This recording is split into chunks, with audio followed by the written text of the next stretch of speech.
آقا کریم کا انداز تکلم انتہائی سادہ، عام فہم، سلیس، نکھرا ہوا، شستہ، اور جو اہم چیز ہوتی 3 مرتبہ دہرا کے بیان کرنے کا انداز۔ لیکن اس کے باوجود بھی کسی خارجی سبب سے، کسی وجہ سے، کسی کو اس کی مزید تفصیل چاہیے یا کوئی سمجھ نہیں پایا تو وہ اٹھ کے عرض کرتا رائنا یا رسول اللہ، حضور ہماری رعایت کر دیجیے، یعنی یہ مسئلہ شرعی ہمیں سمجھ میں نہیں آیا یا یہ مسئلہ مزید اس کی تفصیل چاہیے، تو آقا کریم علیہ السلام دوبارہ ارشاد فرما دیتے، سے بارہ ارشاد کر دیتے۔ مکے میں یا بندہ پکا مومن تھا یا پکا کافر تھا، منافقت مکے میں نہیں تھی۔ جب حضور علیہ السلام مدینے میں تشریف لائے تو منافقت کا بھی آغاز ہو گیا، تو وہ بھی حضور کی مجلسوں میں بیٹھتے، اور جب صحابہ پوچھتے رائنا یا رسول اللہ، حضور ہماری رعایت کیجیے، تو وہ بھی اپنی زبان کو تھوڑا سا بل دے کر کے رائنا کو رائی نہ پڑھتے، لینم بألسنتہم، اپنی زبان کو تھوڑا سا مروڑ کے۔ تو یہ لغت یہود میں گالی تھی، یا رائی عربی میں چرواہے کو کہتے، تو رائینا کا مطلب پھر یہ ہوا۔ تو وہ اس طرح بظاہر وہ مسئلہ پوچھ رہے ہوتے، لیکن وہ اندر کا جو خبث تھا اس کا اظہار کر رہے ہوتے۔ حضرت سعد بن معاذ رضی اللہ تعالی عنہ لغت یہود سے واقف تھے۔ آپ یہودیوں کے پاس گئے اور ان لوگوں سے کہا کہ اگر آج کے بعد تم نے میرے رسول کے لیے رائینا کا لفظ بولا تو میں تمہاری گردن کاٹ دوں۔ تو انہوں نے کہا کہ یہ لفظ آپ بھی تو بولتے۔ تو حضرت سعد حضور کی خدمت میں آئے اور دل میں تھا کہ عرض کروں حضور صحابہ کو یہ لفظ کہنے سے روک دیں، کوئی متبادل لفظ دے دیں۔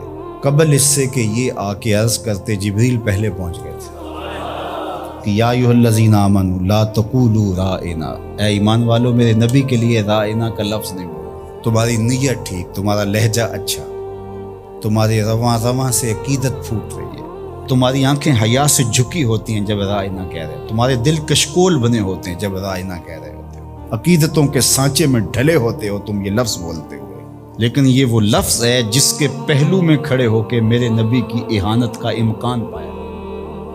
اگرچہ تم اس لفظ کو اچھی نیت سے بھی بولو، دوسرا معنی تمہیں ملحوظ بھی نہ ہو، میں پھر بھی گوارا نہیں کرتا کہ میرے نبی کے لیے وہ لفظ بولا جائے۔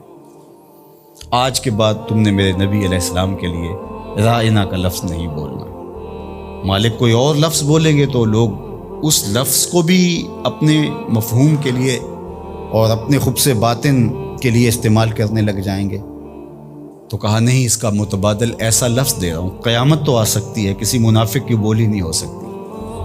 وہ لفظ کیا ہے؟ وقول انظرنا، عرض کرو آقا ہم پہ نظر کرم کیجیے، وقول انظرنا، حضور بس ایک نظر کر چھوڑو، سارے مسئلے حل ہو۔ اور ابو ہریرہ نے کہا کہ انی اسمع منک حدیثا کثیرا، بڑی حدیثیں سنتا ہوں حضور، یاد نہیں رہتی، کوئی نظر کرم کیجیے۔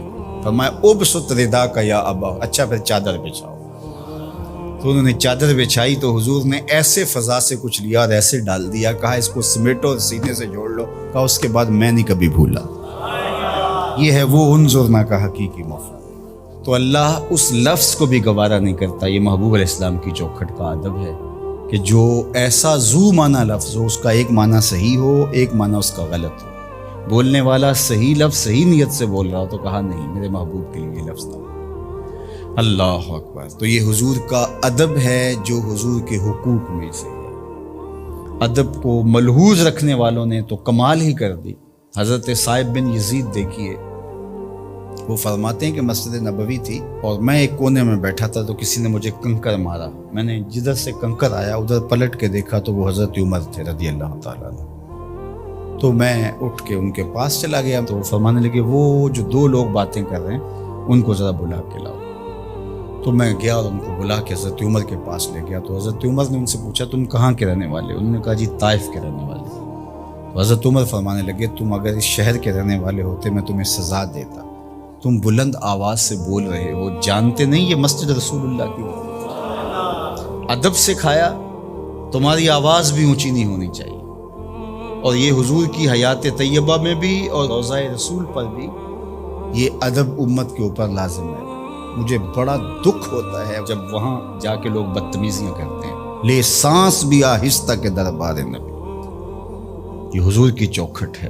امام مالک نے 40 سال تک حضور کے روضہ انور کے قریب بیٹھ کے درس حدیث دیا ہے، اور 40 سال میں ایک بار بھی ایسا نہیں ہوا کتاب کے ورق کے پلٹنے کی آواز بھی پیدا ہونے دی۔ یہ حضور کا ادب ہے کہ اپنی آوازوں کو بھی پست رکھا جائے، اپنے لہجوں کو بھی کنٹرول کیا جائے، اور وہ انداز اختیار نہ کیا جائے جو عامیانہ پن سے جڑا ہوا، عامیانہ پن سے مخاطبت نہ کی جائے رسول کریم صلی اللہ علیہ وسلم سے۔ یہاں لفظ بھی تولنے پڑتے ہیں۔